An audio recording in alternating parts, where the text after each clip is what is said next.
জামুগুৰিহাটৰ বাকুলা মাজগাঁৱৰ 17 বছৰীয়া যুৱক দেৱৰ্ষি নাথে মিষ্টাৰ গ্ৰাণ্ড উইনাৰ বঁটা লাভ কৰি এক বিৰল স্বীকৃতি অৰ্জন কৰিবলৈ সক্ষম হৈছে। ফিল্ম চিটি মুম্বাইত অনুষ্ঠিত হৈ যোৱা গ্ৰেণ্ড ইণ্ডিয়া ইণ্টাৰনেশ্যনেল 2025ৰ আন্তঃৰাষ্ট্ৰীয় প্ৰতিযোগিতাত অংশগ্ৰহণ কৰি দেশ-বিদেশৰ বিভিন্ন প্ৰতিযোগীৰ মাজত এক বিৰল স্বীকৃতি অৰ্জন কৰিবলৈ সক্ষম হোৱা ছাত্ৰগৰাকীৰ এই সফলতাক লৈ উৎফুল্লিত হৈছে পিতৃ-মাতৃ আৰু পৰিয়ালবৰ্গ। দ্বাদশ শ্ৰেণীৰ ছাত্ৰ দেৱৰ্ষি নাথ জামুগুৰিহাটৰ বাকুলা মাজগাঁও নিবাসী তপন নাথ আৰু অনিমা দেৱীৰ সুযোগ্য সন্তান। মিষ্টাৰ গ্ৰাণ্ড উইনাৰ বঁটাৰ জৰিয়তে বিৰল স্বীকৃতি অৰ্জন কৰি গাঁওখনৰ লগতে অঞ্চলটোলৈ গৌৰৱ কঢ়িয়াই অনাৰ বাবে গাঁওবাসী তথা ৰাইজে দেৱৰ্ষি নাথক অভিনন্দন আৰু আন্তৰিক শুভেচ্ছা জ্ঞাপন কৰি উজ্জ্বল ভৱিষ্যত কামনা কৰিছে।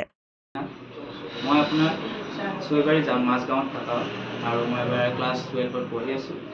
হয়, এই 25 তাৰিখে যোনটো অনুষ্ঠিত হৈ গৈছে মুম্বাই ফিল্ম চিটিত mister and miss grand India international, তাত মই আপোনাৰ গ্ৰেণ্ড উইনাৰ হ'বলৈ সক্ষম হৈছোঁ। সকলো গাঁওবাসীলৈ আৰু সকলো মোৰ মা দেউতা আৰু মোৰ উদয় বৰা দালৈ বহুত ধন্যবাদ, যাতে মোৰ এইটো প্লেটফৰ্ম দিলে আৰু মই এই প্লেটফৰ্মটোতে যোগেদি মই আগবাঢ়ি যাবলৈ সক্ষম হৈছোঁ। গোটেই অসমৰ থ্ৰুদি মই তাত গৈছিলোঁ আৰু ল'ৰাৰ ভিতৰত মই গৈছিলোঁ গোটেই অসমৰ পৰা, আৰু তাত মই আপোনাৰ পাবলৈ সক্ষম হৈছোঁ। জিকিবলৈ কিমানগৰাকী প্ৰতিযোগী আছিলে? তাত আপোনাৰ কমেও ল'ৰাৰ ভিতৰত 8 বা 12 জন আছিলে। ইণ্টাৰনেশ্যনেল যিহেতু বিভিন্ন দেশৰ পৰা আহিছিল। হয়, বেলেগৰ পৰা আহিছিলে। কিমান বছৰৰ পৰা এইটো কৰি আছে? মই আপোনাৰ 2021ৰ পৰা কৰিছোঁ। নাই, তেনেকৈ একো প্ৰশিক্ষণ লোৱা নাই। মই সৰুৰ পৰা এইটো কৰি ভাল পাওঁ, সৰুৰ পৰা এইটো আগ্ৰহ আছিলে। সৰুৰ পৰা তেনেকৈ কৰি মানে চাই বা মোবাইলত চালোঁ, ইউটিউবত চাওঁ, তেনেকৈ চাই কৰিবলৈ লৈছোঁ। হয়, মডেলিঙৰ জৰিয়তে তুমি আগন্তুক দিনত কি কৰিব বিচাৰা? হয়, মডেলিং যোগেদি মইতো আৰু আগবাঢ়ি যাব বিচাৰোঁ আৰু বেলেগ দেশলৈও যাব বিচাৰোঁ এইটো মডেলিং যোগেদি, আৰু অসমক ৰিপ্ৰেজেণ্ট কৰিব বিচাৰোঁ। হয়, সকলো যাতে আজিকালি ক'বলৈ গ'লে আপোনালোকৰ মডেলিং কেৰিয়াৰটোত বেছিভাগ ছোৱালীয়ে হয়, বেছিভাগ ছোৱালীয়ে ওলাই আহে, ল'ৰা বেছিকৈ ওলাই নাহে। যাতে সকলো যোনটো আগ্ৰহ আছে বা লাজ নকৰি বা ষ্টেজত উঠা ভয়টো নাইকিয়া কৰি যাতে আপোনালোকে আগবাঢ়ি যাওক এইটো লাইনত, তাৰে এইটো ক'ব বিচাৰোঁ। আৰু সকলোৱে যাতে আপোনাৰ প্ৰশিক্ষণ ল'বও পাৰে নল'ব পাৰে, আপোনালোকে আজিকালি ইউটিউবত বহুত ভিডিঅ' পাই যায়, ইউটিউবৰ পৰা চাই পেলাই আপোনালোকে শিকিব পাৰে, তাৰ পৰা চাই পেলাই আপোনালোকে কৰি যাব পাৰে তেনেকৈ। মোৰ ল'ৰা দেৱৰ্ষি নাথ, তেওঁ 2021 চনৰ পৰাই মডেলিং জগতত বহি দিছে প্ৰথম। তাৰপিছৰ পৰা তেওঁ যিকেইটা 4-5টাত এতিয়ালৈকে উইনাৰ হৈছে, mister Agnigarh, mister Brahmaputra, mister Sonitpur sensation, আৰু বৰ্তমান তেওঁ এতিয়া মুম্বাই ফিল্ম চিটিত যিটো প্ৰগ্ৰেম হৈছিলে, বিভিন্ন ষ্টেটৰ ল'ৰা ছোৱালী, আনকি দেশৰ নেপালৰ পৰা আন্তঃৰাষ্ট্ৰীয় পৰ্যায়ত হৈছিলে, গ্ৰেট ইণ্ডিয়ান ইণ্টাৰনেশ্যনেল হৈছিলে এইটো, আৰু তাত নেপালৰ পৰাও ল'ৰা আহিছিলে। সেই ল'ৰাসকলৰ মাজত তেওঁ যে মানে উইনাৰ হৈছে, প্ৰথমতে ভবা নাছিলোঁ যে তেওঁ হ'লেও তেওঁ যেতিয়া যিটো হবি, সেই হবিটো মানে পূৰণ কৰিম বুলি মই ভাবি তেওঁক লৈ গ'লোঁ বোম্বাইলৈ। আৰু লৈ যোৱাৰ পিছত বৰ্তমান তেওঁ উইনাৰ হ'ল, আৰু উইনাৰ হোৱাৰ কাৰণে আমাৰ গাঁওবাসীৰ আশীৰ্বাদ আছে। ইয়াতে আমাৰ গাঁৱৰ ষ্টেজত তেওঁ বিভিন্ন ডেন্স এইবিলাকত মানে উইনাৰ হৈ আছে, আৰু বৰ্তমান যিটো হেৰি পালে সেইটো এৰিয়াত মই নথৈ আনন্দিত।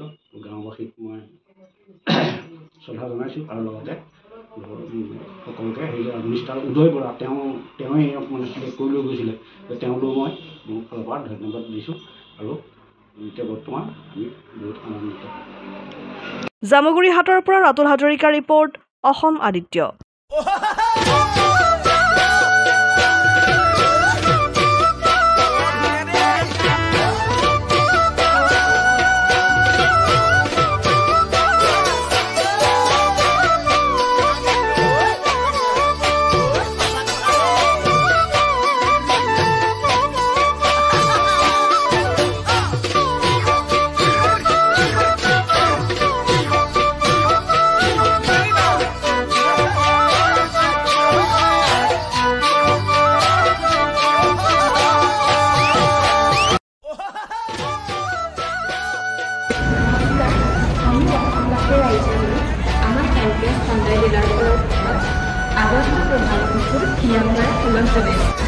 আপোনালোকৰ বিহু লাগিছে নাই? আমাৰ কিন্তু ডিলাৰত লাগিছে।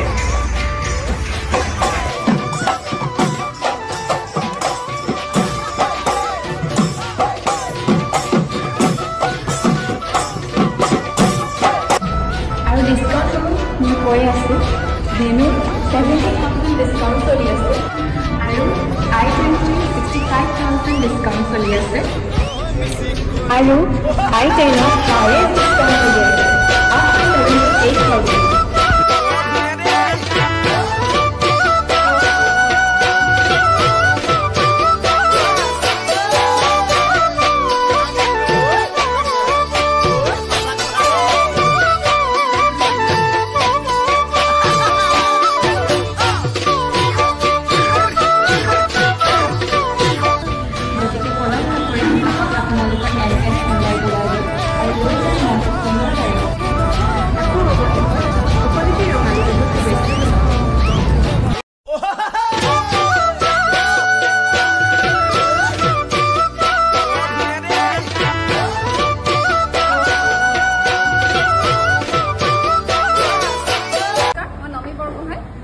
অসমবাসী ৰাইজক NKS হিৰো ডিব্ৰুগড় তৰফৰ আগন্তুক ৰঙালী বিহু বিয়া হোৱাৰ শুভেচ্ছা জ্ঞাপন কৰিলোঁ ঘৰলৈ আপোনালোকে কিবা নতুন বস্তু অনাৰ কথা ভাবিছে নেকি তেতিয়াহ'লে আপোনালোকে আহক NKS হিৰো ডিব্ৰুগড়লৈ আৰু আপোনালোকৰ মনপচন্দৰ দুচকীয়া বাহনখন ইয়াৰ পৰা লৈ যাওক আমাৰ গ্লেমাৰ চিৰিজত 2500 টকা কেছ ডিছকাউণ্ট আৰু লগতে বেষ্ট এক্সেঞ্জ ৰেটবোৰ দি থকা